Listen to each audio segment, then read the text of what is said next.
freedom. Open your CDS account and trading account today. Happy investing!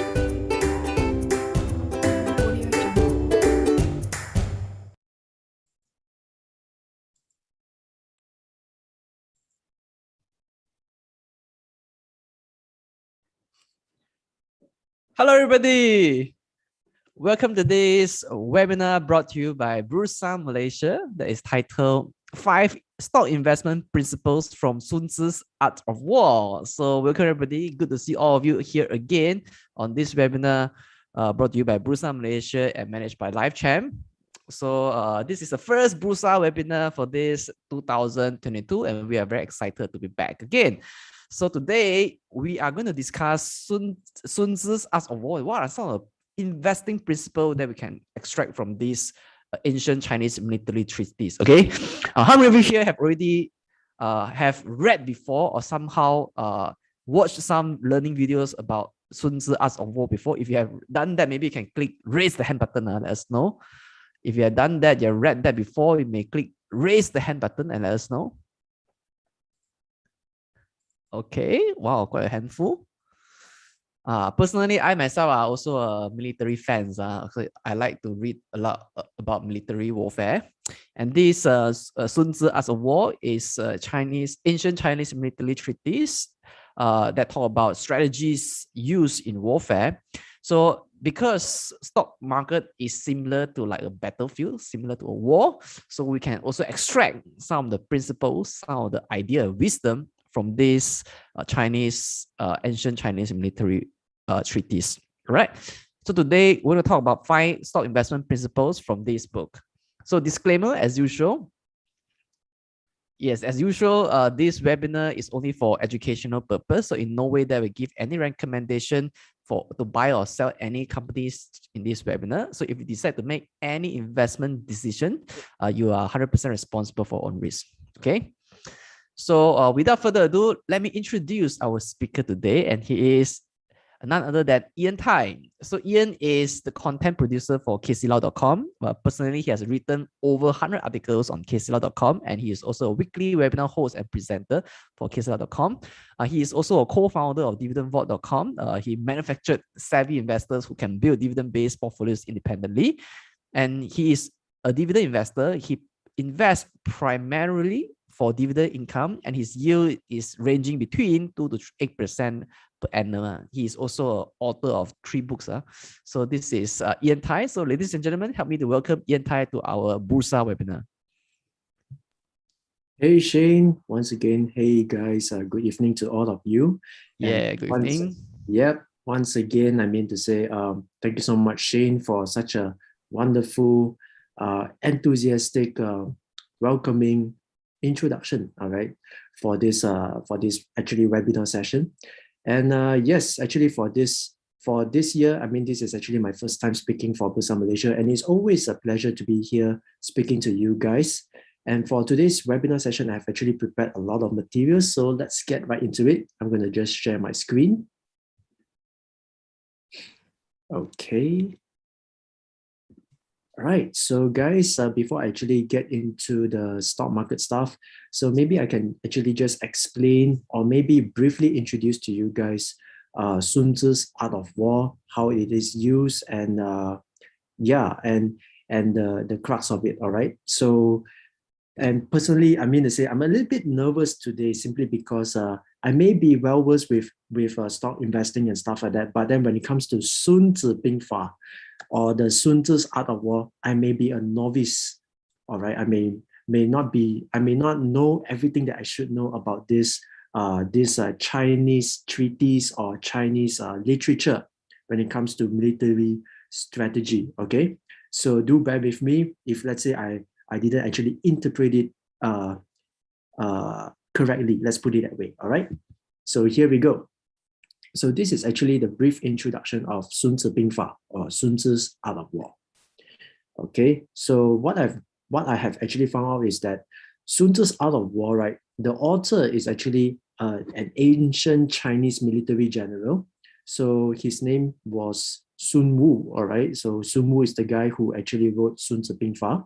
So he is actually an ancient Chinese military general, and this piece of work is actually written approximately 500 BC, all right, so which is 500 years before Christ, which means to say, if we figure it out, it could be dated back sometime 2,500 years ago, all right, 2,522 years ago lah. Okay, so that is actually how far it was dated back. And this piece of work, it contains 13 chapters of Chinese classics, and it actually contains philosophies on different aspects of military strategy. And so it is actually my honor and my pleasure to actually be here today to actually share with you guys some of this, a little bit of this military strategies and how we can actually apply this on stock investing. Okay, so of course, when it comes to Sun Tzu Bing Fa, today, as we can speak, apart from the Russian-Ukraine war today, typically speaking, there are other applications to Sun Tzu Bing Fa, apart from just war, battle, and military. The applications are as follows. The first one is actually into businesses. All right. So many people say that businesses is like going into battle. So therefore, a lot of people actually they will read Sun Tzu Bing Fa and they will get inspired from it, and maybe they can incorporate some of the strategies they have learned in Sun Tzu Bing Fa, and they will actually use it in their business, into management, into leadership, and so on and so forth. Okay, so what I found out is that Sun Tzu Bing Fa, although it's actually a Chinese work, but then it seems surprising to me that it has become a must read among Japanese executives. All right, I'm not too sure whether Chinese executive will read it. Maybe some will read it, but some may not. But for the Japanese, it's a must read. Then the more interesting thing that I found is that, okay, in 2002 we have the World Cup, and Brazil's coach at the time, who is none other than the infamous Scolari. So this Scolari, he was formerly the football coach of Brazil, and he read Sun Tzu Bing Fa, and he was so inspired by it, and he kind of like used some tactics that he learned from this Sun Tzu Bing Fa, and he actually coached Brazil into a winning team, and they won the World Cup in 2002. So I mean to say that is actually quite fascinating. And last but not least, of course, this presentation, right, I would say I mean to say I got a lot of help after I read this book. All right, so I would like to give a special appreciation and special appreciation and a shout out to Ko Ai. All right, or for those of you who read Chinese, he is commonly known as Len Yan. All right, and he's the author of this book here, Sun Tzu Gu Piao Bing Fa. So I have this book, this copy book here, so I have actually bought it. So why the special appreciation is simply because I mean to say he is one guy who actually knows how to, who is very passionate about Sun Tzu Bing Fa, and then he's also passionate about stock investing, and he kind of like come up with a Chinese book as shown on the screen, as shown on this camera here. So what he did was he actually explained Sun Tzu Bing Fa, and then he actually kind of like write it in plain Chinese. Because if you ask me to read Sun Tzu Bing Fa, I wouldn't derive anything out of it. So there's this guy who actually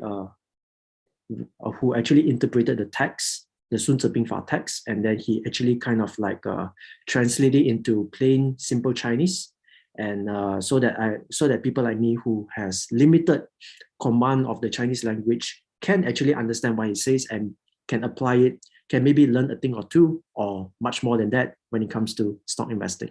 So special thanks to Len Yan, special thanks to Ko Ai. All right, thank you so much for coming up with this book. And right now, let's get into the crux of this webinar presentation. So therefore, I would like to present to you the 5 principles from Sun Tzu Bing Fa, or Sun Tzu's Art of War, that we can apply in stock investing today.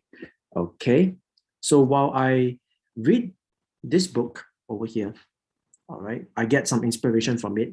But when it comes to the application, right, it's not totally from him, all right, because the application, how we adapt, how we use the information, right, is actually quite personal, and it is actually an art form by itself. Okay, so what I have done is that I tend to personalize the content and make it useful for my own stock portfolio. Okay, so here's how I'm gonna how will I say conduct this webinar today. So step number one is that I'm gonna just read out the original Chinese text, okay? So that you guys will, there's a feel of, so that you guys will know that, hey, it is really from Sun Tzu Bingfa, all right? So there is an original text. So for those of you who may understand Chinese, maybe that will be a bonus and added advantage. However, I would say that if let's say today you are not Chinese literate, okay, then it is actually my pleasure today to actually bring this Chinese classic and introduce it, and to introduce it to you guys, translate it into plain simple English. And I believe there will be another session in Bahasa Malaysia where I'm gonna just translate this text into Bahasa Malaysia, but that is another session. For now, it's English. So I'm gonna just translate the Chinese text into English so that you guys will actually understand what it really means, okay? And that is step number one. Step number two is to expound on the application, okay? So once you know the meaning, then we move into application. So here I will explain how we can actually use it in stock investing. And finally, step number three will be case studies, where I will be presenting some examples of real life stocks that we can actually apply Sun Tzu Bingfa when it comes to stock investing. Okay, so step one is Chinese text and the explanation, the definition of it. Step number two is about the application. Step number three is about the case study. Okay, so with that, let's move on to principle number one. So I'm going to just read out the Chinese text, and it sounds like this, all right? So this is from the chapter where it says positioning, or in Chinese it's called 行军篇, all right? So positioning is like how do you actually position your army, okay? So that is a chapter dedicated for that, positioning. So the principle is as follows: 兵非易多也，魏无武尽，足以兵力，料敌取人而已. Okay, so what on earth is that? What does it mean? So I'm going to just break it down into bits and parts so that we can actually understand and decipher this principle more in-depthly, all right? So the first one is this. So the first text, it says, 兵非易多也. So what does it mean? So here it means that victories are not necessarily secured with the number of soldiers. Okay, so let's say we have two opposing army. All right, so we have country A and country B.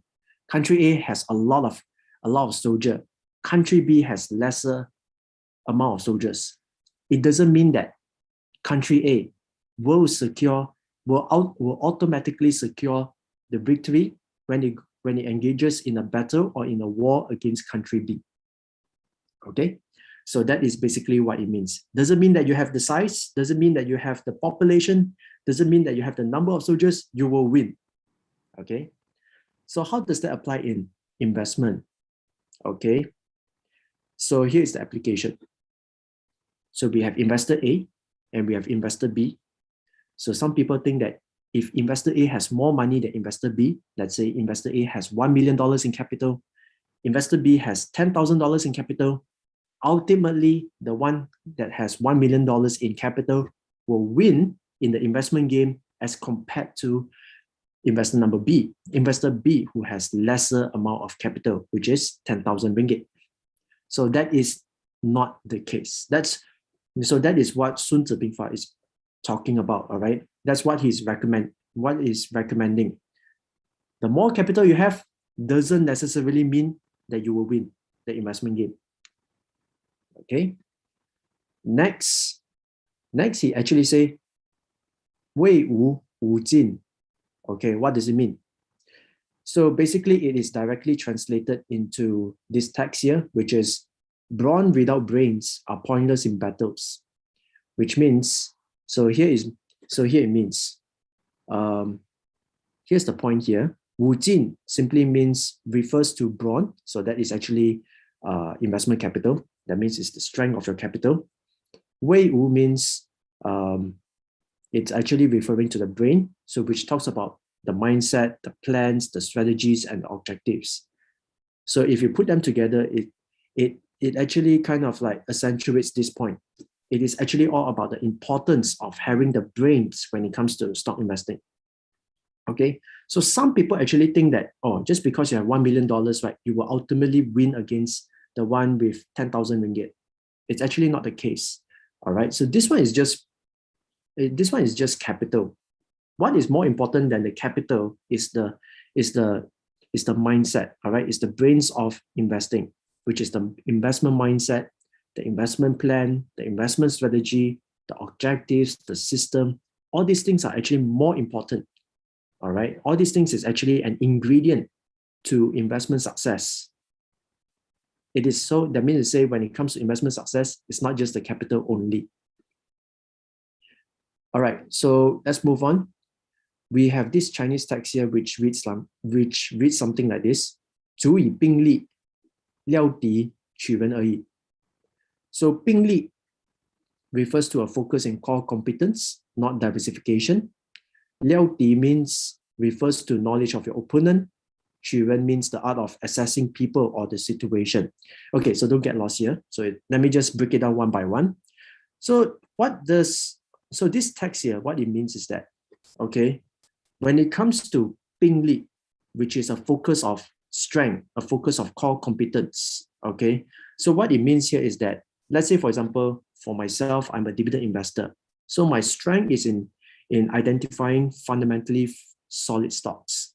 So what I will do is that I will actually focus on my game plan, on my strength to actually do well in this, to actually do well in this category, all right? So that is called 并立. I'm not going to just diversify, all right? I'm not going to just say, hey, I'm a dividend guy. Now there's a new stock in town whereby it's actually going to give super good returns, capital gains. It actually jumps so much in stock price and I should actually follow. So that is actually not the thing that I would do, because it's actually out of my competency. Okay, so therefore I won't actually invest in that stock. So what I will do is that I will not diversify when it comes to my strategy. I will actually focus on my core competence. 料敌 simply means knowledge on your opponent, which refers to how much do I know about the stock. That is actually very important, because a lot of people, when it comes to stock investing, they do not know what they are buying. So that is actually I would say a pantang larang, which is something which is a no when it comes to stock investing. So you got to have an understanding of your opponent, or your understanding of the stock that you're buying into before you actually buy into that stock. All right. And if you know how to do this, then you can actually almost secure a victory when it comes to stock investing. Okay. So that is actually principle number one. Oh, so before that, let me just show you this diagram. Okay, before we move into principle number two, let me just share with you this diagram over here. So as you can see, when it comes to principle one, when it comes to, for most investors, right, what happened is that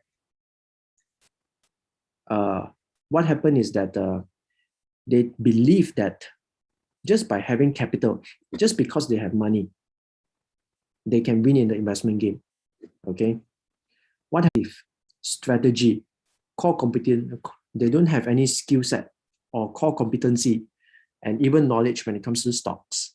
Okay, so imagine this. So basically, guys, imagine this. Imagine stock market, right?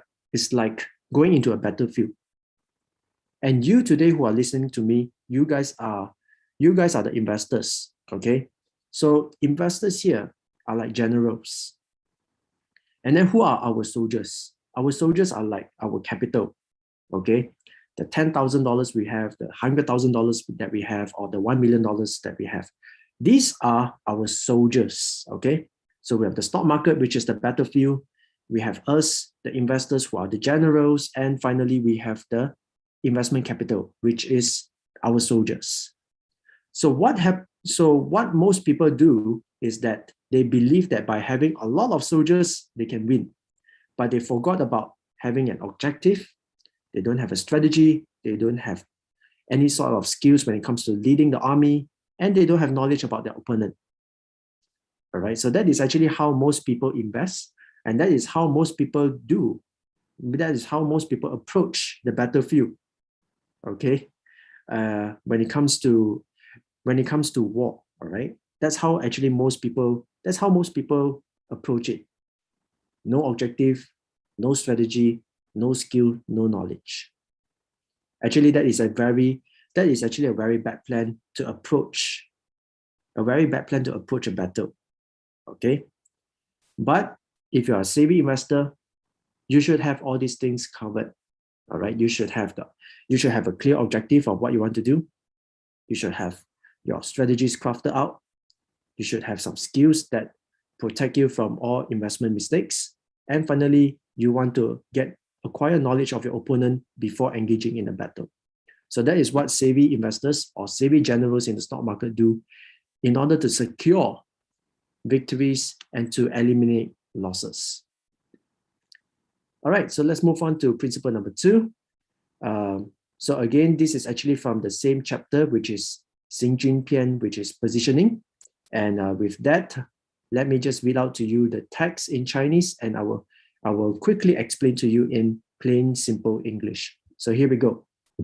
So in Chinese, it says, 凡君好高而恶下 ，OK， 贵阳而见阴，养生而处实，君无百疾，是为必胜。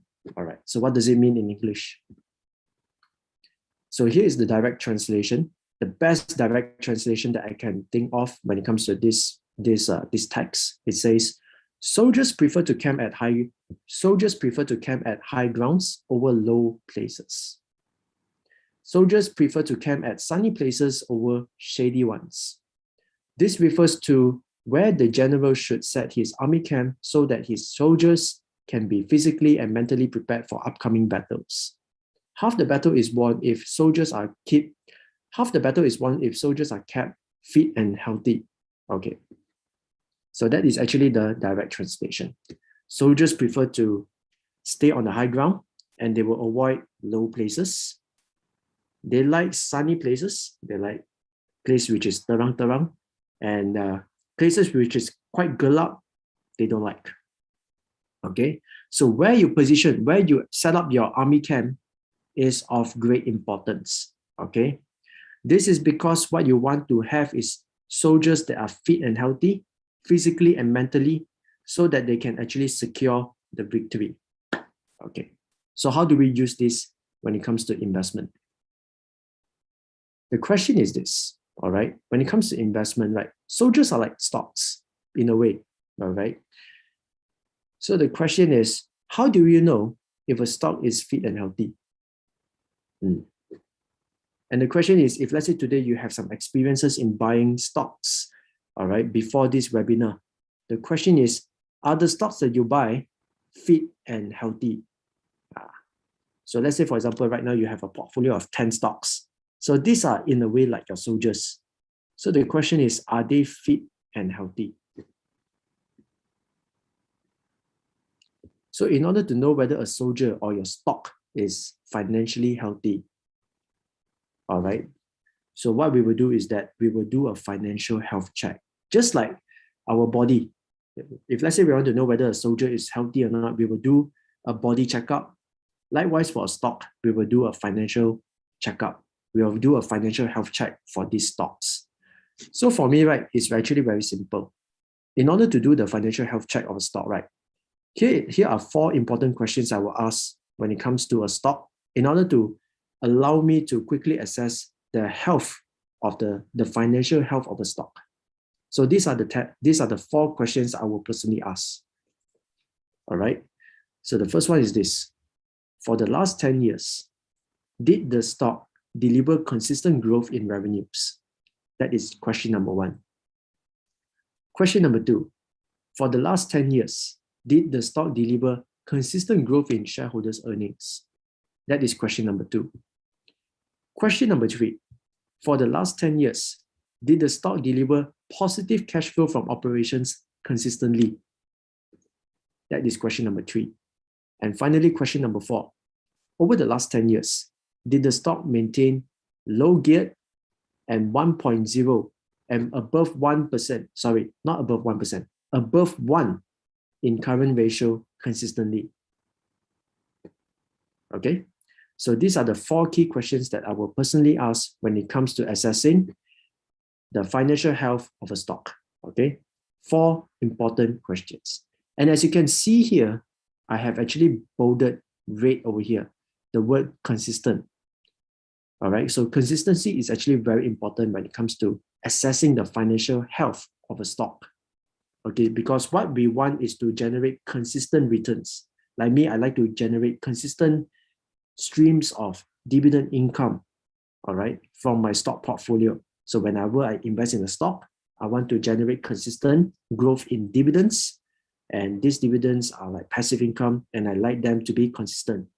So therefore, when I ask these 4 questions, I'm actually checking one thing is actually very pertinent to me is the consistency of its financial results. Very important.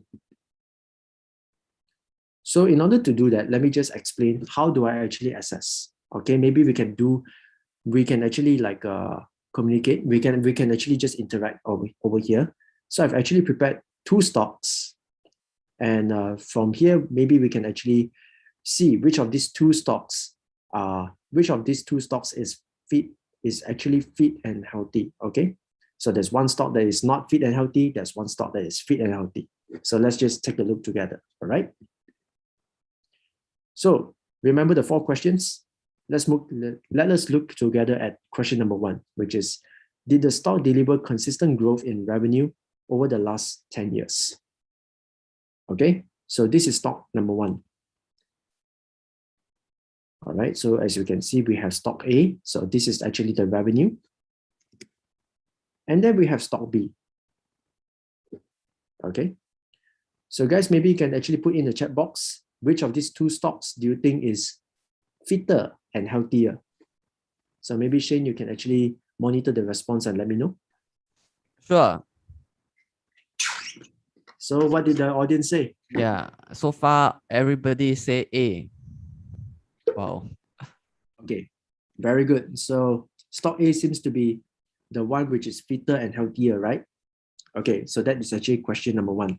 So for me, right, personally, what I will do is that I will definitely want to recruit. I want to recruit stock A I want to enlist stock A into my army lah. All right, let's put it that way. I'll be more than happy to have stock A into my own stock portfolio than stock B.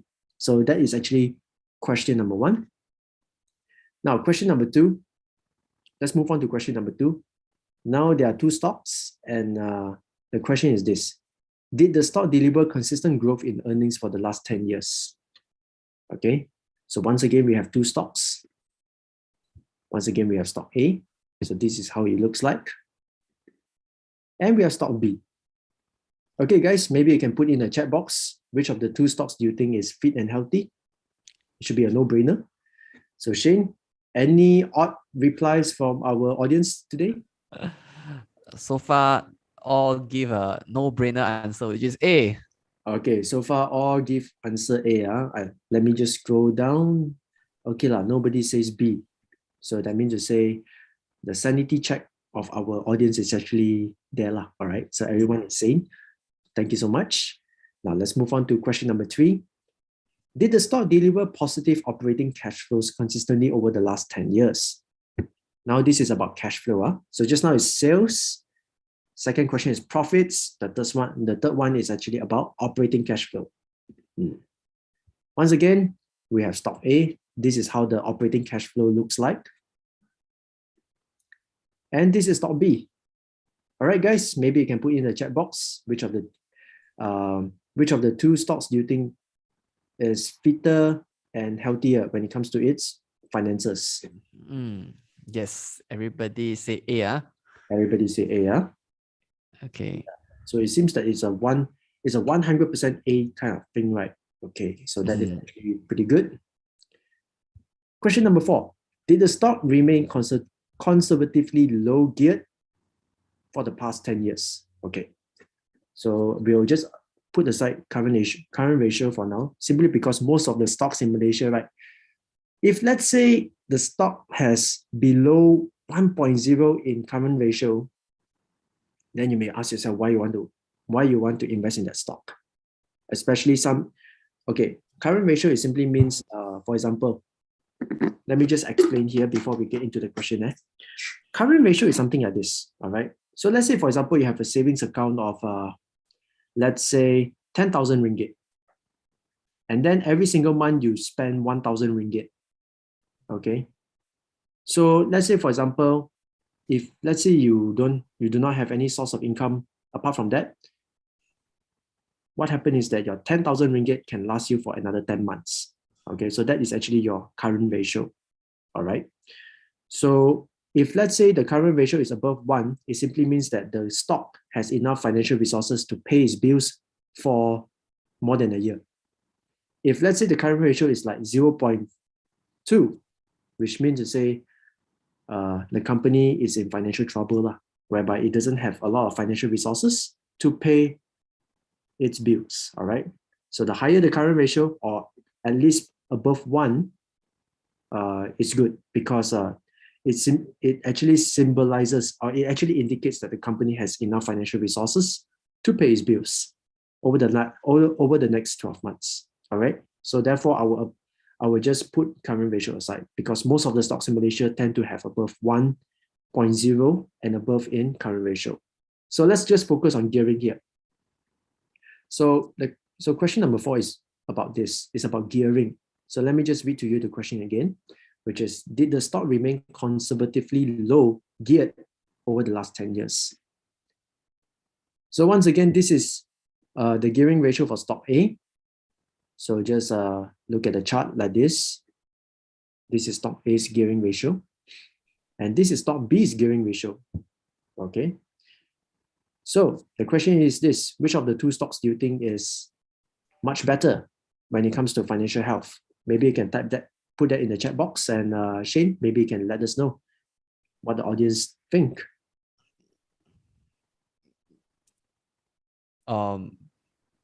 Almost all A except one say B. Okay, so this time it's like 95% people. 95. Sorry, a few say B, not one. 3 say B. You say B, yeah? Yeah. Okay, so typically low geared is actually good, all right? So gearing ratio is like the amount of debt divided by the amount of shareholders' equity times 100%, and that's how you get your gearing ratio. So typically, right, the lesser debt, the less affected they are when it comes to a financial crisis, all right? So stock B's gearing ratio is actually higher, so which means to say it is actually getting more debt, and therefore it is actually more prone to be into financial difficulty if, let's say, it cannot repay its debts. Okay. Now, do know that the stock A and stock B here, these are not fictional. These are not fictional stocks. These are actually real stocks that are listed on Bursa Malaysia. It's just that I conceal their real identity lah. Okay. Because if, let's say, your stock B, then it's not so nice to review who stock B is lah. Let's just put it that way. Okay. So now when it comes to the financial health check, right? If we put the two stocks side by side, stock A and stock B, so I've just asked the 4 questions, right? Over the past 10 years, got consistent growth in revenues or not? Got consistent growth in earnings or not? Got positive operating cash flows or not? And last but not least, is it low and conservatively geared? So for stock A, right, the answer is yes. And for stock B, the answer is no. So what I will do is that I will personally be more prone or more inclined to invest in stock A than to actually invest in stock B. All right. So as you can see over here in this webinar, although the answers that I receive are actually very, very simple. Wow, everybody just say stock A, right? But you will be very surprised to find a lot of people who will not invest in stock A, but yet they will go and buy into stock B. All right. That's right. Yep. So guys, sometimes the easy things are people don't do one. So so sometimes the difficult things people will do in the stock market. So what I will say is that we just keep to the simple and the logical, and I think you should do fine in the stock market. All right. There are some participants who ask, are you able to review what is stock A? Cannot. Because that is actually not the purpose of not the purpose of the webinar, because I don't want you to say, oh, stock A is a certain stock, and then the next thing you know, you go and buy the stock. So that is actually not the purpose of this webinar. The purpose here is for you to actually have a checklist like this, so that you can actually go and do the assessment yourself on each and every single stock on Bursa Malaysia, so that you can find yourself the right gems that will actually bring you the investment returns when it comes to stock investing. Okay, with that, let's move on to principle number 3. So principle number 3, this is actually from the chapter where it talks about intelligence and espionage. Okay, so this is about spy, all right? This is like the use of James Bond when it comes to war, when it comes to battle, okay? This is about spies, all right? Therefore, in Chinese, it's called 用奸片, all right? Spies. So the question is this: for the author Sun Tzu, who wrote Sun Tzu Bingfa, right? He actually placed a lot of importance on getting correct information, getting quality information. To him, the quality of the information is very important, because it can really decide the fate of the battle. It can really decide the fate of your soldier. So therefore, the better your information, the better quality your information, the more likelihood that you will survive in the battle. And likewise, when it comes to stock investing, the better quality information you receive, the more likelihood that you are going to survive in the stock market. Okay? So therefore, the importance of getting good information. But here's the Chinese text. 先知者，不可取于鬼神，不可象于事，不可言于度，知敌知情者也. Okay. All right. So initially, if I read this alone, I wouldn't understand what is it talking about. But fortunately, there's an interpretation of it. And therefore, from the interpretation, I will directly translate it into this text in English. So what it means here is this. It talks about the quality of better information that is being sourced. The sources cannot be from rumors, opinions, or superstitions. Okay? Rumors, opinions, superstitions, guesses, estimates, projections, no. All right. It says here the sources are considered to be reliable if they are obtained from spies. All right. So that means to say you have your spies or your Woltai in Cantonese. All right. You send them across to the opposing army's ground, and then they get the feedback. They have actually how do I say, gather some important information about the opponent or the opposing army. Then they feedback, then they come back and they actually give you some critical information. That is actually what it means. These sources, you can actually assess whether or not they are credible or not. Okay, the better the quality of the information, all right, the more reliable the sources, then you can actually really act upon it. Okay, but why spies? This is because spies, right? Because the information that you can collect from the spies, right? You can actually kind of like verify it through facts and through evidence. Maybe the spies go over there and maybe they kind of like bring back some samples. All right, they go to opposing grounds and then they collect some samples and then they bring it back to their very own commander or general, and from there they can assess the authenticity of the information. Okay, but nevertheless, what it says here is that when it comes to better information, the quality is something to be taken note of. And when it comes to stock investing, likewise, as investors, we have to take notice of where we get our information. Very important. So the question is this: so currently before this webinar, right? Where do you get your sources of stock information? Maybe you can type in the chat box. All right. So let's see where do you guys actually get your information? Perhaps you can actually type in your chat box. Let's say the last stock that you have purchased Where do you get the sources? We see newspaper, bursa announcement, insider news, Insider info, annual news, report, investment banks, broker, telegram, bursa marketplace, Facebook, chart, KLSC screener, internet news, forum. Yeah, it's common question, common answers. Okay, so lucky, not kopitiam, not lunch over colleagues, not some blogs, and so on and so forth. Okay, very good, very good. Okay, not Facebook groups, YouTube, WhatsApp groups, and stuff like that. Okay, so very good. Now, where you get your information, right? You have to categorize them when you know. All right, you cannot just simply see that. Oh, if let's say you get it from Bursa Malaysia, which is deemed to be very credible, you cannot actually like place, let's say, tips from friends.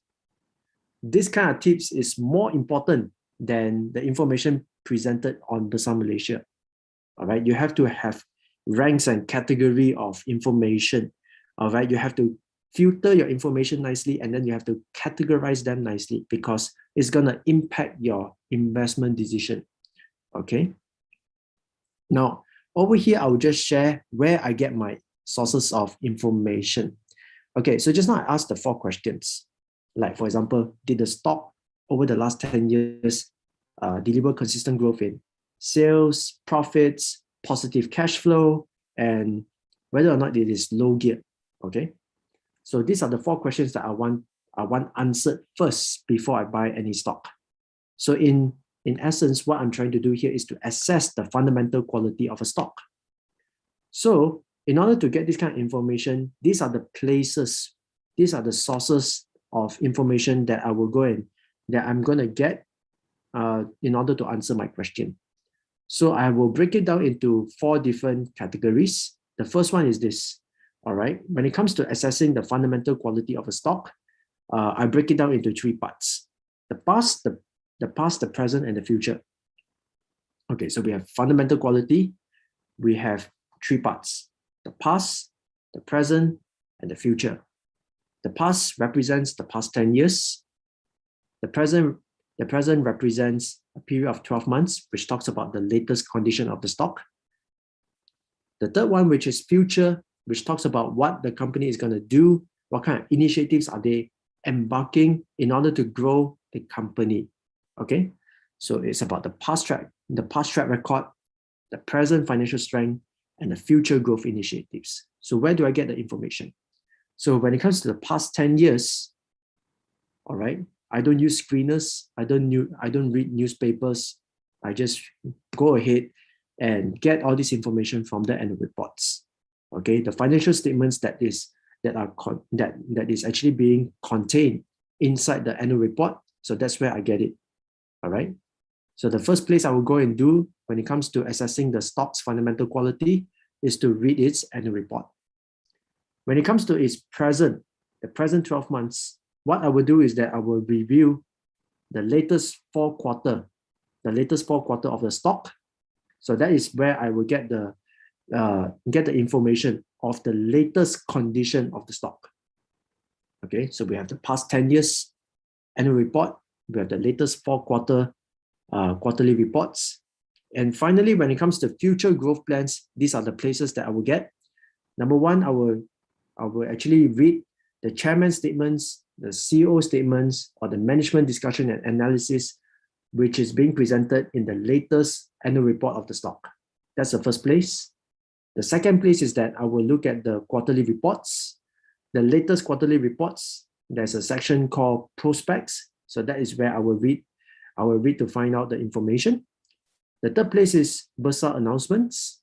So I want to see whether or not they have actually filed in any announcements where it will actually impact the stock. All right. So I just want to see whether or not is there any updates about its growth initiatives before I buy the stock. And last but not least, if let's say I'm interested in the stock, usually they will have a corporate website.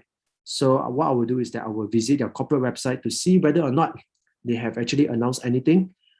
So this will be places where I will be sourcing for information which is related to their future growth plans. So guys, with that said, right, which means to say, when it comes to future growth plans, I don't actually speculate. I don't actually make guesses like, oh, the stock is going to do this or that. Oh, the stock is going to make certain amount of profits because of this or that. So I don't make such educated guesses.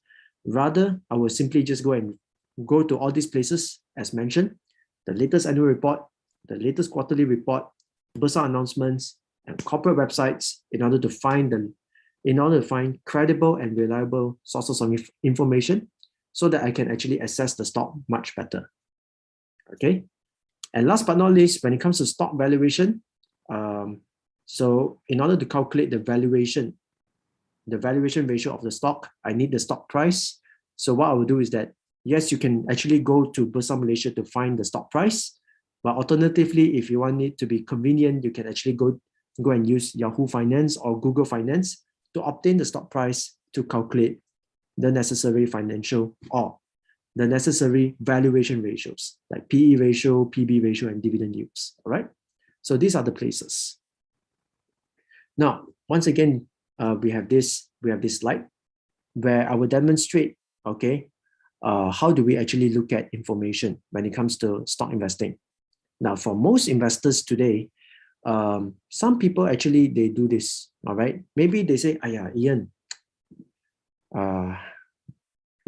reading annual reports are very lengthy, very troublesome, very cumbersome, it takes some time to actually read annual reports. So when I hear people say that, what happens is that when it comes to making decisions in stocks, right, maybe they tend to actually rely on what they have conversed in a kopitiam, or maybe they will watch Facebook gurus or YouTube. They will actually view stock gurus who talk about predictions, estimations, what might happen in the stock market in Facebook or YouTube. Maybe they will find them entertaining and maybe they will make their decisions from there. Why? Because that is actually the source of information they are getting when it comes to stocks. All right. So they find it entertaining enough to watch. So therefore they will buy and sell stocks based on that over annual reports and quarterly reports. Of course, some people will just want to have brokers reports from various investment banks. Maybe there's a target price they set, and maybe they will actually base on that. Some people may use e-newspapers, or some people may just simply, read blogs, read all kinds of websites, and then from there they kind of like figure out themselves whether or not this information are good enough to actually help them to make good investment decisions. But apparently, most of the time, right, I don't actually rely on that. All right, and I find that for me, for most of my friends who are into stock investing, right, we tend not to actually rely on that kind of information to make investment decisions. Okay, because they are not exactly the sources of information. We kind of like do not put a lot of weightage. We do not place them as of great importance when it comes to deciding on stock investments. Rather, when it comes to stock investing, right, what we will do is that we will base it on facts and data. So when it comes to facts and data, right, what we want is documentation, actual documentation of the financial records of the stock itself. So therefore, the places that I personally believe that is credible and reliable will be the ones stated on the slide, like annual reports, quarterly reports, Bursa website, and corporate website. So these are the places I will source for my information. Okay. So guys, here's the thing. When it comes to information, two things that you need to actually understand. Number one, there's a classification or category of information. You have to know which one is important and which one is not important. And number two, when it comes to stock investing, I would recommend, I would personally, if you're a value investor, you may want to actually look into factual-based, data-based information over opinion-based information. Okay, so with that, let's move on to the next principle, which is a very good principle over here. So this one is actually about calculations, a chapter on calculations. So this is actually about risk and reward and stuff like that.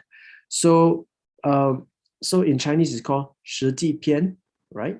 And this one is relatively short, so I'm just gonna quickly just read the Chinese text over here. It says, 利而诱之，乱而取之. Okay, so there are two parts. 利而诱之，乱而取之. Let's start off with the 利而诱之. All right, what does it mean? 利而诱之 simply means beware of decoy or traps. Okay, so 利 here simply means benefit. 诱 here simply means traps. So a lot of people, what they do is that typically, especially when it comes to battle, right, there are some people who are greedy, some people who wanted quick success. So what they do is that they will tend to fall into traps. Okay, so for Sun Tzu Bingfa, what it says here is that beware of these traps. Do not try to be overly ambitious. Do not try to be greedy. All right, do away with that, because if you invest with a very greedy kind of mindset, or you wanted quick success, you tend to actually fall into traps, fall into decoys. So that is basically what it means. Okay. Now, here are some symptoms of greed that I typically observe when it comes to stock investing. Okay. So the first one is this. So some people, they view stock investing as a place to make quick money. So basically, the reason why they buy is that is because that they think that this is a place where they can get a lot of capital gains, and not just a lot of capital gains, but they can actually make fast capital gains or trading gains from stock investing. All right, so this is actually a game of greed. So beware of this kind of emotions when it comes to investing, and so that is actually the first one. So basically, there are two symptoms of greed. The first one is actually people who are attracted to price increase, all right, because they want fast and a lot of capital gains. That's the first one. Okay. The second one is actually more subtle, all right, more subtle kind of greed. In fact, this one is actually the one that I committed, all right, which is value traps. Okay, so basically for me, I started off as a value investor, as a dividend guy. So when I was a rookie, right, what I would do is that I would just try to aim for the highest amount of dividends, all right. So I tend to place that as great importance. So which means to say, if I'm given two stocks today, stock A and stock B, stock A is giving me 8% dividends. Stock B is giving me 5% dividends. All right. However, stock A that is giving me 8% dividends, the fundamental strength is not strong. Stock B, who is giving me 5% dividends, the fundamental strength is really strong. So in the past, what I will do is this: I will buy stock A. Why? Because I tend to say that, hey, you know what? The one that is giving me 8% is of a better deal than stock A, which is giving me lesser dividend yields. So that is actually a form of greed. And that has actually caused me to actually stumble upon value traps. Okay. So guys, don't commit what I have done. Today, if you ask me stock A or stock B, I would say I would probably pick stock B, where the fundamental strength is stronger than stock A, although the dividend yield is actually much lower than stock A, right? So remember, there are two symptoms of greed. The one that is trying to get fast capital gains, and the second one will be one who actually falls into value traps. Okay, so example one. Okay, let's do some case study over here. So this is actually Google Finance. So what I've done is that I have actually copy and paste the stock price here. So the question is this. So the question is, you see here, people who actually bought Top Glove at $10 or $20. So the question is this, why do you think that people buy Top Glove at $10 or $20 a share? Maybe you can actually type in the chat box and let us know. All right. So the question is, why do you think that people tend to buy Top Glove when it is actually rising at $10 or $20? What is the psychology behind this? Do people actually read the financial reports of this company before they actually buy the stock? What is the valuation like when they buy the stock at $10, $15, or $20? Maybe, Shane, you can actually expound some of the responses from our audience. Okay, mainly FOMO, fear of missing out, greed, trend following, chasing the market, expecting price to go up again. And Maslan said, trying to save the world. That's interesting. Yep. Rumors that it can go up to 40 ringgit. Oh, hey, Casey Lau is also in. Okay. Hello, boss. All right. So maybe it's another Casey Lau, I don't know. But okay, so I mean to say, all right, so good response. All right, so basically a lot of people, they tend to say greed, FOMO, sky no limit, greedy. So these are actually emotions that are very real and they are very apparent in the stock market. So we have to be aware of it. So that's actually example number 1. Now, this is example number 2. So the question is this. From, let's say before the bonus issue, it used to trade at close to $28, $30. Now after bonus issue, it should be around $8, $9. From $8, $9, it actually dropped to now $2. So it seems that Top Glove has actually fallen by close to 70 or 80% from its peak. So the question is this, guys. Does it mean that Top Glove is now 70% or 80% more undervalued? What do you think, guys? Maybe you can type in the chat box. So what do you think? Is Top Glove now really 80% undervalued? So Shane, what do you think? Not necessarily is the common answer.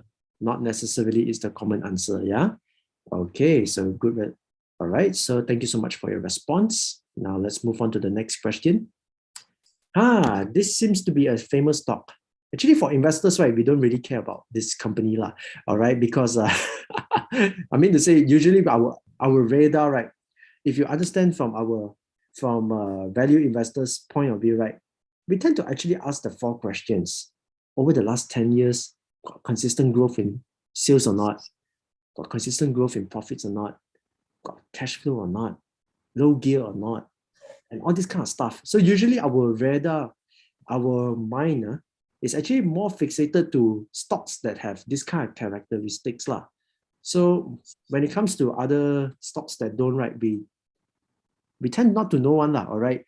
But this one is basically, after I do not know, maybe after a quick chat with some friends who may not be so well versed in stock investing, they started to talk about this. Then I just look at the Google Finance, and this is actually what I have covered. So now the question is this: people who wanted to buy Serba Dynamic, what do you think, guys? Are these people here truly investing? Are these people here interested to hold on to this stock for the long term or for life? So what do you think are the reasons for people who are interested to buy Serba Dynamic at 35 cents? Maybe you guys can actually voice your opinion.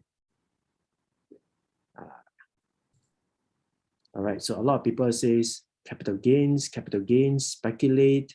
All right. Are there anyone who says this is actually undervalued? Anyone who says this is this is undervalue or discount. Maybe you can actually put in the Yeah. details. Iqbal say discount. Discount. Betting that it will turn Speculate. around. High risk, high gain. All right. So there are actually people who bought 2 lots at 30 cents. So all right. So there are people who do that.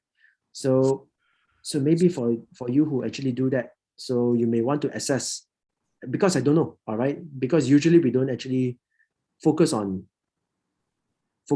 we only focus on the good ones. Okay. So now the question is, what is the psychology behind purchasing this stock? So that is actually more of a lesson than to tell you whether or not you should buy more or you should get rid of this stock. All right. So that's not the purpose of this particular webinar. All right. Now let's play a game. Okay. So this one I'm gonna throw you a very tough one. Okay. Maybe Shane, you can actually do a poll, and let's see your response. All right. I'm actually very interested to know how you respond to this question. Okay, so the question is this: is this a value buy or a value trap? So now we have Tenaga National on the 23rd of February, which is last month. The stock price of Tenaga was trading at 9.02. Okay, so it has actually dropped from $16 in 2019 or so. Okay, so I checked the dividends, right? Over the last 12 months, it kind of like paid out 80 cents lah in total dividends, including special dividends. So if you say 80 cents in dividends per share, you divide it by 9.02, you will get a dividend yield of 8.9% per annum. So the question is this a value buy or is this a value trap? All right, guys, I'm going to give you 20 seconds or 30 seconds to actually decide, and maybe you can cast a vote and see and I would like to see your response from there. All right. So Shane, what do you think? There have been more than 150 responses already. So let's wait. You give them 20 seconds, right? Let's wait another 10 seconds. Yeah.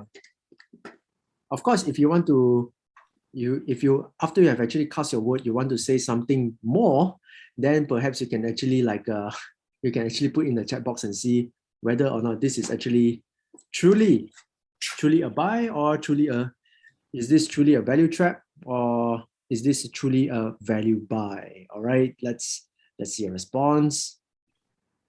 So Shane, are we ready to close the poll? And okay, at your command anytime, sir. Okay, 5, 4, 3, 2, 1, end the poll. Let's see the response.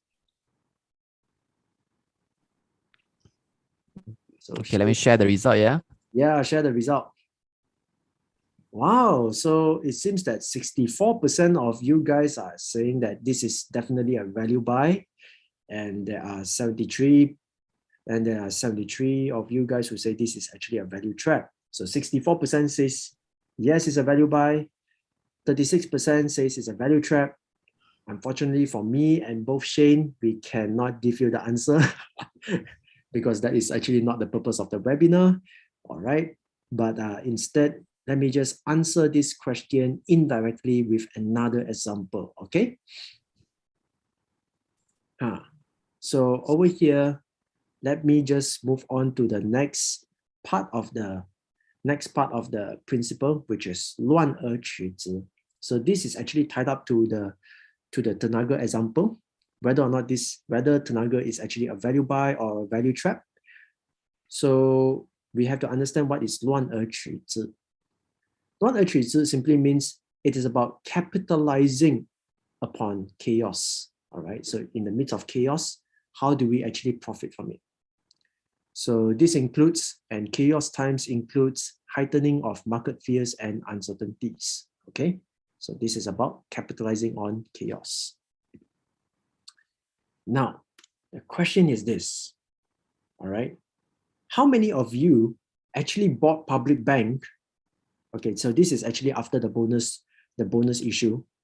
But let's recall back 2 years ago, like 2020, like 2020.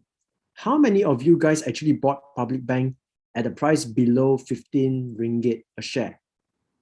So remember in 2020 that we have a lockdown, and then everyone is actually like feeling there's a market fear, the market's gonna crash, there's a lot of fears about our economy, there's so much uncertainties going on. How many of you actually bought public bank at a price below 15? Maybe you can actually put in the chat box, below 15. Wow, so many of you actually bought into public bank below 15. And Wong says you bought Maybank. Okay, that's good. All right. So some of you may have Sapu and BB instead. Okay, so all right. So thank you so much for your response. So the question is why? All right. Why did some people actually buy public bank at below $15? I can't actually answer for all, but from a value investing perspective, all right, maybe we can actually get some clues as to why public bank, okay? Why below 15 at that time? So the first thing that we need to see is this, the investor. But the first thing we need to see is the investor. And more importantly, we have to look at the motive, all right? So what is the investor thinking? What is his motive when it comes to investing in the stock market? So the question is this, all right? Maybe this is a question posed to yourself. The question is, are you interested in short-term trading, or are you interested in long-term business ownership? Okay, so which means to say, after you buy the stock, how long you want to hold on to it? Do you just want to hold on to it for a few months or maybe 1 or 2 years? Just wait for the stock price to go up and then you sell? Are you that kind of person? Or are you the kind that says, okay, after I buy at a discount, I'll probably hold on to the stock for life? Okay, so that is actually motive. So let's say, for example, these people, public bank, people who buy public bank at below 15, they are people who are interested to hold on to the stock over the long term. So the answer is long-term business ownership. So let's say we go according to this logic, all right? We will actually not say that, we will actually say that these people are more into long-term business ownership over short-term trades, okay? So that's the motive. Now let's check the financial results of public bank. So as you can see, I have taken out the annual reports of public bank, and I have actually plotted a graph of its shareholders' earnings. So remember just now we talked about the financial health check. So this is actually question number 2, whereby did public bank actually deliver consistent growth in earnings over the last 10 years? So over here, we can see that I believe the answer is yes. Okay, so most fundamental investors, right, or most value investors will look at the annual reports, they'll plot a graph like this and they say, yes, it actually fulfills this criteria. Very good, fundamental strength is there.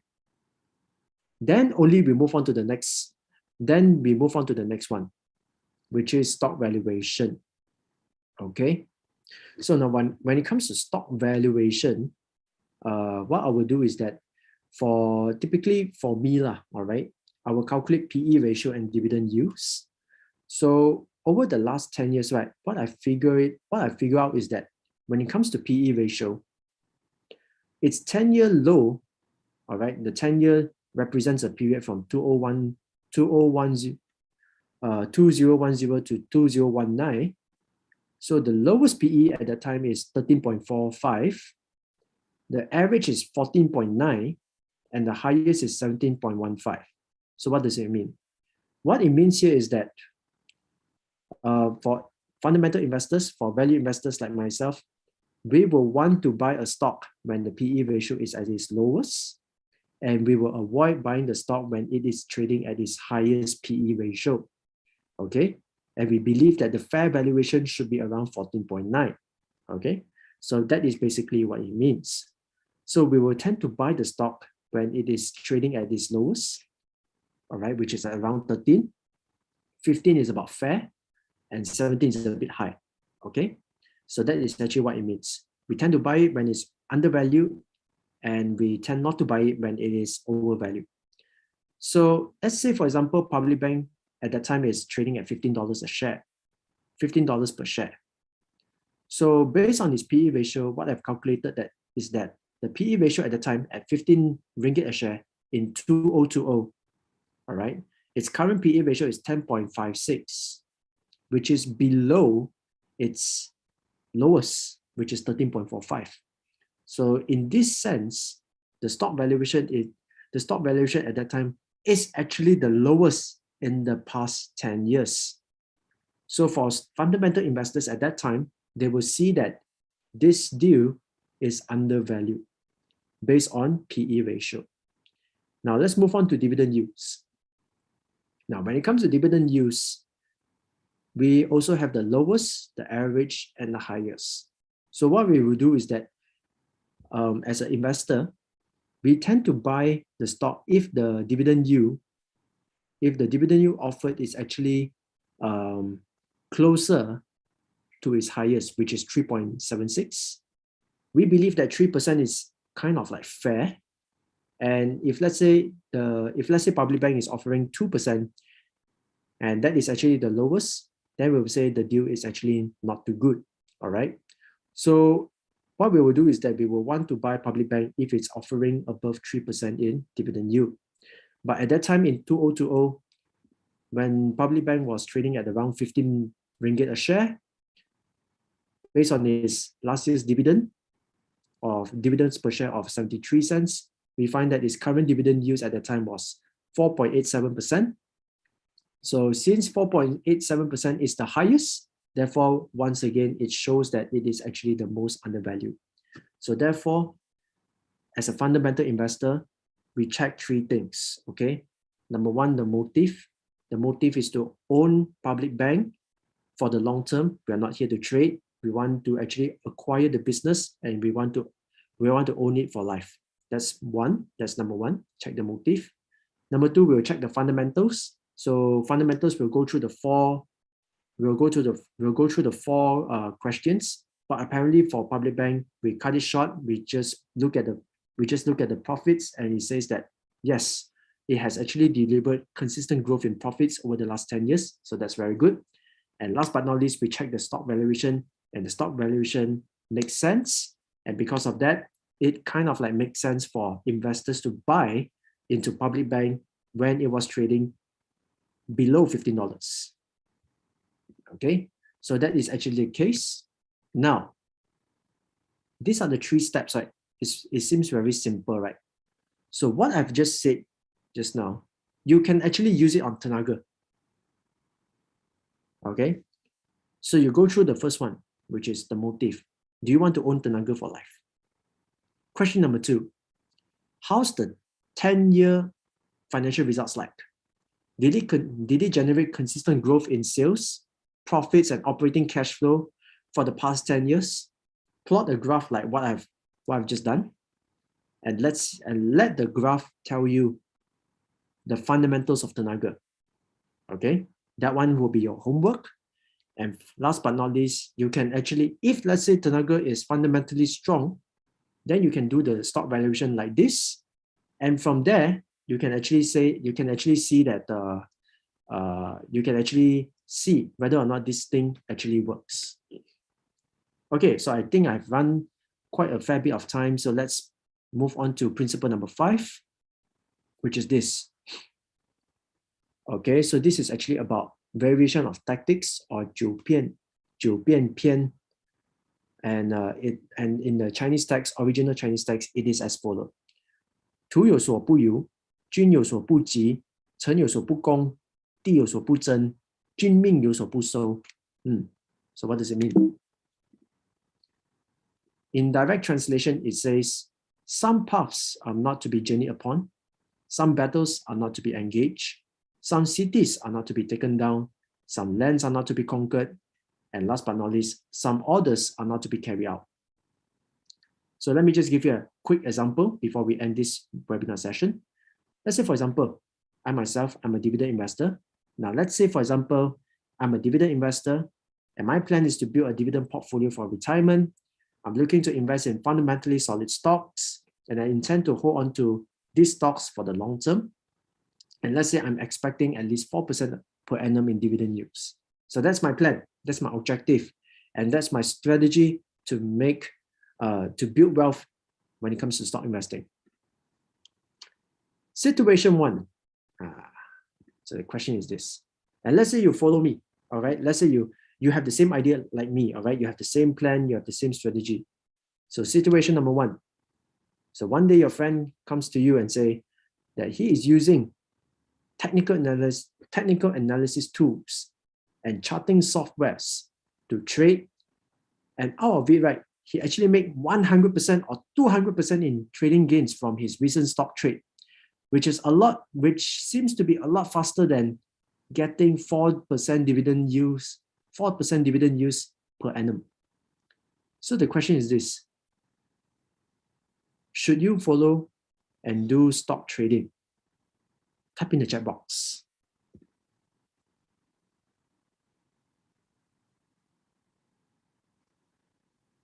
All right, so what do you think? A lot of people say no, but there's one who say yes. All right, some say yes. Okay, so most people actually say no. Some people say partially. All right. So basically, right, if you ask me, right, if my plan is to invest for dividends and I'm trying to get my 4% dividend yields, and my plan is to invest in the fundamentally solid stocks, typically I won't actually change my strategy. Even though my friend has mentioned that using technical analysis software, using technical tools or charting software can actually get him a lot higher returns from his stock trades than my 4%. All right. Some things in the stock market, if it's not yours, it's not yours. All right. Let's put it that way. Now, let's move on to situation number two. Now, the next day, you have lunch with your colleagues. And one of these colleagues, right, they are so excited about a tech stock. And the reason why they are excited is simply because the tech stock is on the rise. And it seems that after the discussion, you also think that it could go a lot higher than its current stock price. So the question is this: should you or should I buy the tech stock? What do you think, guys?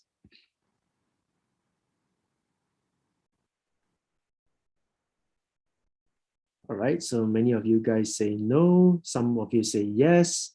Not acting as immediately, study first. All right, so really good response. Okay, now let's move on to the third one, third situation. So let's say you are a dividend investor. And then the very next day, after work, you took your shower and then you start to read some blogs. And then you read a blog post of an investor who wrote in favor of a specific Internet of Things industry, IoT industry. So this guy, he actually invested a couple of stocks in the industry. And you studied them and you found that these stocks that he purchased, right, they are loss-making at the moment, but you also kind of like found out that they seem to have very good potential. It seems like it's the next thing, all right? 5G, big data, AI, but they are loss-making at the moment. So the question is this: should you buy these stocks? What do you think? Yes, no, don't know, right?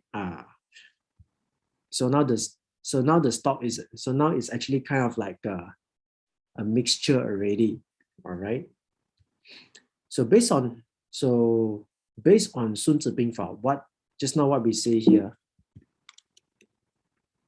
Okay. So this is actually what it means. Some paths are not to be journeyed upon. Some battles are not to be engaged. Some cities are not to be taken down. Some lands are not to be conquered upon. Some orders are not to be carried out. So according to Sun Tzu Bing Fa, what it simply means is this: if you have a game plan, you stick to it. All right? If you have a game plan, you stick to it. You don't try to do too many things. You don't try to trade. Suddenly you start off as a dividend guy, and then you start to trade, and then you start to lose. You don't try to trade. You don't try to do too many things. You don't try to do too many things. You don't try to trade. You don't try to do too many things. You don't try to trade. You don't try to do too many things. You don't try to trade. Suddenly you start off as a dividend guy, and then suddenly you go and trade. Or you are a dividend guy, then suddenly, just because some stocks have actually risen like 20, 50 or 200%, you go and chase the stock. Just because some investor has a different opinion than yours, you go and follow his opinion and you go and buy that stock. It's not going to work that way. When it comes to investing, it's best that you have your own game plan and you stick to it. All right. So that is actually the point here that is being brought out by Sun Tzu. All right, guys. So I think I've gone overboard, but here are the 5 principles that I would like to leave it to you guys. So here are the 5 principles. Number 1, doesn't mean that you have a lot of capital. It will guarantee investment success. All right. So this talks about the importance of having an investment plan. Number 2, all right, it's all about the financial health of a stock. So just like a general who will actually assess the location of the place before he actually sets up the camp, so that he can make sure that his soldiers are healthy.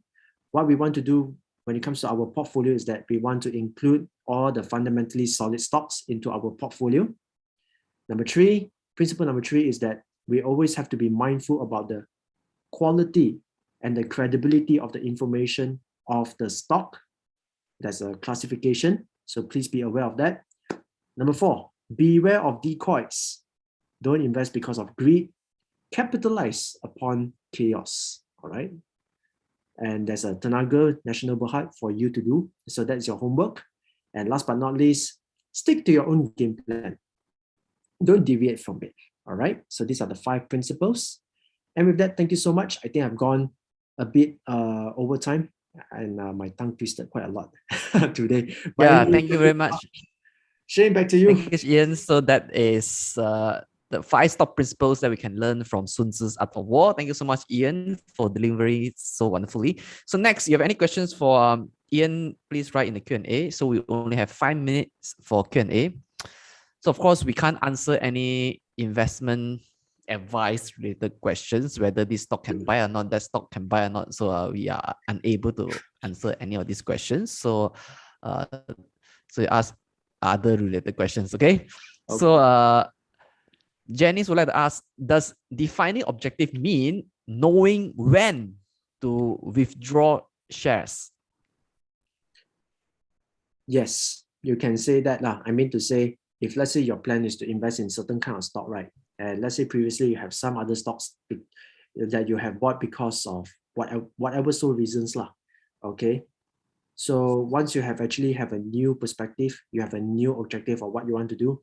So it's time for you to get rid of the stocks that don't fit into your objective, and you will actually include stocks that will fit into your objective. So the answer is yes. Okay, thank you so much, Ian. So must we do 10 years financial check? Can it be shorter? This question is by Jennifer. I would prefer to do a 10 years simply because in 10 years, anything can happen. All right. Political leadership can change. Economic uncertainties are there. We have the US trade war. You have the US-China trade war. Now we have the Russian-Ukraine war, and then we have COVID-19. Everything can happen in 10 years. So the reason why 10 years is because I want to see in that 10 years period, right, when so many things happen, right, the stock can still deliver consistent growth in profits. So to me, 3 to 5 years is not good enough. 10 years is good. Yeah, 10 years. What you mean is 10 years is long enough to test whether this company can withstand the economy uncertainty or the recession period or not. Correct. All right. The next question is, just now you mentioned about search for quality information. So the question here is, annual report has so many pages. So which part should we focus on? The first part is this, okay? Remember the 4 questions: the delivery of consistent growth of sales, profits, operating cash flow, and gearing, right? So the first thing is that if you want a shortcut, the first place is to go to the financial statements. The 10-year financial, you have 10 reports, right? Every report will have 2 years of reporting. So which means to say, if you download 2021's annual report, you should have 2020 and 2021's financial results, right? So just download 5, get all the data, And then from there, you will know already whether you want to continue to do your study on this stock or whether you want to avoid investing into this stock altogether. All right. So that's the shortcut way lah. Christopher would like to ask, would you recommend dollar cost averaging or timing the market when it comes to buying a dividend stocks? Okay, I won't say I won't use dollar cost averaging. I mean to say I like consistent investing. Okay. And but I won't say dollar cost because I don't buy stocks when the price is actually overvalued. So what I will do is that I will consistently save, all right, as much as I can. And at that time, I will find the best value of stock and then I will invest. So let's say in January, let's say I find that stock A is offering the best value, then I will probably put some money on stock A. Then a few months later, I won't just simply buy onto stock A just because it increased. I'll find another value stock and I'll put into stock B and so on and so forth lah. So it's more like value cost averaging than dollar cost averaging lah. I don't just buy a stock just because the time for me to buy is supposed to be there. It's not the case. I will do the valuation before buying the stock. Yeah. All right, thank you so much, Ian. So it looks like we have come to the end of this session. So thank you everybody for staying until the end of this session. So give me a minute. Let me tell you more about our next webinar.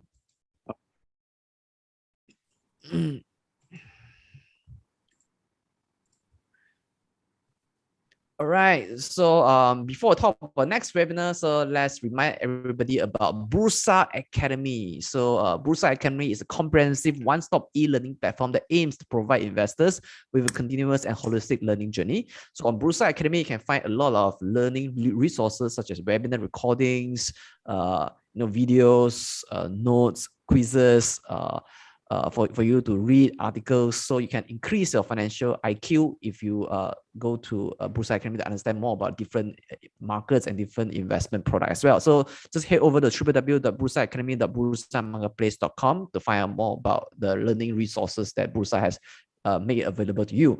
So our next webinar is happening on this Friday, which is 2 days later. It's titled Pelaburan Patuh Sharia. So we're going to talk about Sharia compliant investing. All right. So it's happening on 4th March 2022, Friday. So 8:30 to 10 o'clock. So the registration link is here. So if you want to learn about what is Sharia investing, please come to this session. Not only Muslim investors must learn, but also non-Muslim investors should also have a good understanding, because like what happened, sometimes a stock could be reclassified to be a non-Sharia compliant. Then we need to understand why, and because when there's any classification change in the status of the stock, then it will cause funds inflow and funds outflow. So it is of paramount importance that we learn the Sharia investing, so that we know what in what kind of circumstances will it trigger a company to change the classification of Sharia status. All right, so come to this Friday to learn about Pelaburan Patuh Sharia. All right, so with that, thank you everybody for tuning in to this webinar until the end. So I bid everybody farewell and hope to see you again in the next webinar. And before we conclude, right, since today's topic is on Sun Tzu Art of War, so I must end with a concluding remark. So we wish for world peace. All right. So thank you, everybody. Have a great rest of the day. Bye bye. Thanks, Ian. All right. Thanks, Shane. Bye bye. Yeah. Bye.